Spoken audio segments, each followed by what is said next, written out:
চিংড়ি মাছ ভুনা দেখে জিভে জল আসার মতো একটি রেসিপি। আসসালামু আলাইকুম, welcome back to my channel. This is Mukta daily blog থেকে। কেমন আছেন সবাই? আশা করি ভালো আছেন। আলহামদুলিল্লাহ, আমিও ভালো আছি।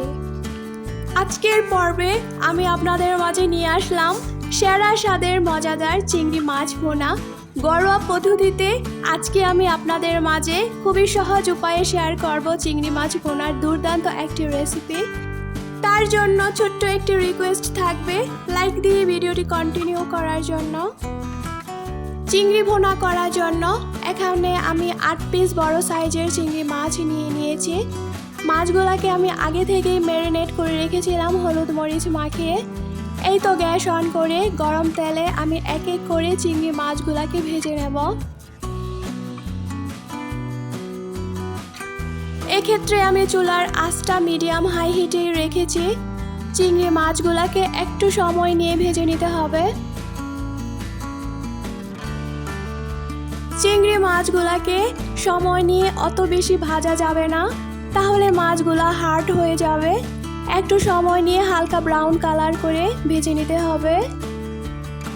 ভিডিওর সাথে এই পর্যন্ত যারা আমার সাথে আছেন তাদের অসংখ্য ধন্যবাদ, এবং আমার ভিডিওটি যারা নতুন দেখতেছেন অবশ্যই চ্যানেলটি সাবস্ক্রাইব করে পাশে থাকার অনুরোধ রইল।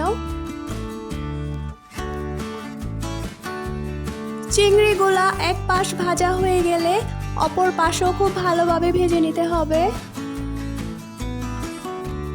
চিংড়িগুলা মোটামুটি প্রায় ভাজা হয়ে গিয়েছে। খুব সুন্দর স্মেল বের হচ্ছে চিংড়ি ভাজা থেকে, মাশাআল্লাহ। চিংড়িগুলাকে এখন আমি প্লেটে এক এক করে তুলে নিব।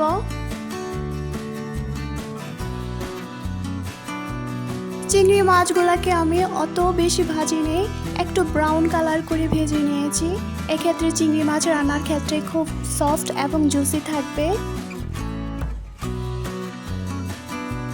এইভাবে চিংড়ি রান্নার ক্ষেত্রে মাছগুলা হালকা ব্রাউন কালার করে ভেজে না হলে সেই রান্নাটা খেতে ভীষণ মজার হয়ে থাকে এবং নরম সফট জুসি হয়ে থাকে।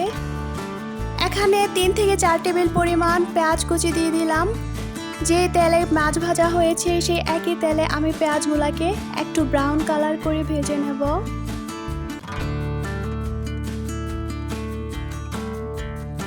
7 থেকে 8টি কাঁচামরিচ ফালি করে দিয়ে দিব। আপনারা আপনাদের পছন্দ অনুযায়ী কাঁচামরিচ দিতে পারেন। চিংড়ি ভুনার ক্ষেত্রে আসল স্বাদ পেতে চাইলে অবশ্যই কাঁচামরিচ ব্যবহার করতে হবে। চিংড়ি ভুনা বা যে কোনো মাছের ভুনার ক্ষেত্রে কাঁচামরিচের পরিমাণ বাড়িয়ে দেওয়া হলে সেই তরকারিটা খেতে বেশ মজার হয়ে থাকে। বিশেষ করে কাঁচামরিচের ফ্লেভারটা আমার কাছে খুবই ভালো লাগে। যে কোনো মাছ ভুনায় কাঁচামরিচ না হলে তো চলবেই না। পেঁয়াজগুলা 3 থেকে 4 মিনিট ভেজে নেওয়ার পর এখন 2 টেবিল চামচ আদা রসুন পেস্ট দিয়ে দিব। গরম তেলে পেঁয়াজের সাথে আদা রসুন পেস্ট একটু ভেজে নিতে হবে। এক্ষেত্রে আদা রসুনের কাঁচা স্মেলটা থাকবে না। 1 টেবিল চামচ মরিচ গুঁড়ো, 1 টেবিল চামচ হলুদ গুঁড়ো দিয়ে দিব। ঝালের পরিমাণটা আপনারা কম বা বাড়িয়ে দিতে পারেন আপনাদের পছন্দ অনুযায়ী। যেহেতু আমি এখানে কাঁচা মরিচ ব্যবহার করেছি তাই জন্য মরিচের পরিমাণটা একটু কমিয়ে দেওয়া হলো। সব মশলা উপকরণ এখন একটু গরম তেলে ভেজে নেব। তারপর পরিমাণ মতন পানি দিয়ে একটু কষিয়ে নিতে হবে। এখন 2 থেকে 3 মিনিটের মতো ঢাকনা দিয়ে ঢেকে কষিয়ে নিতে হবে।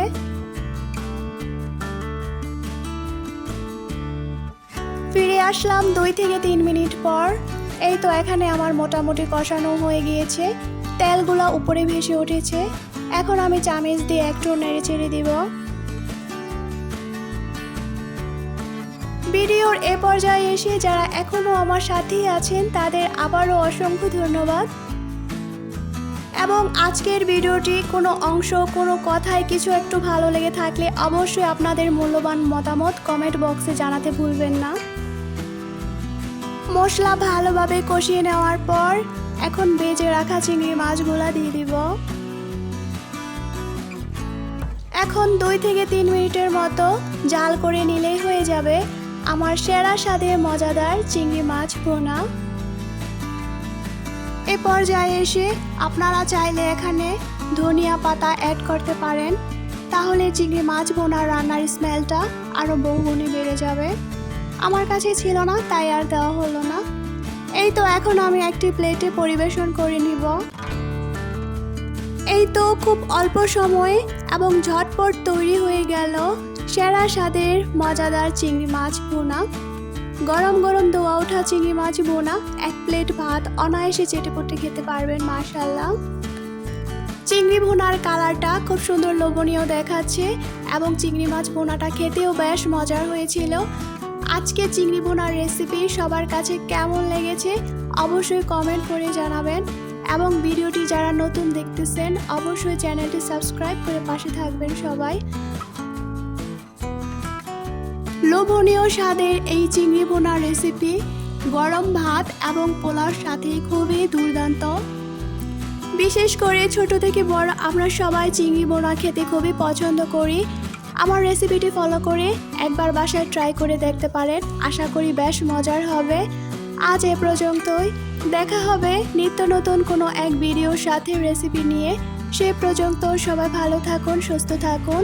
আসসালামু আলাইকুম, থ্যাংকস ফর ওয়াচিং।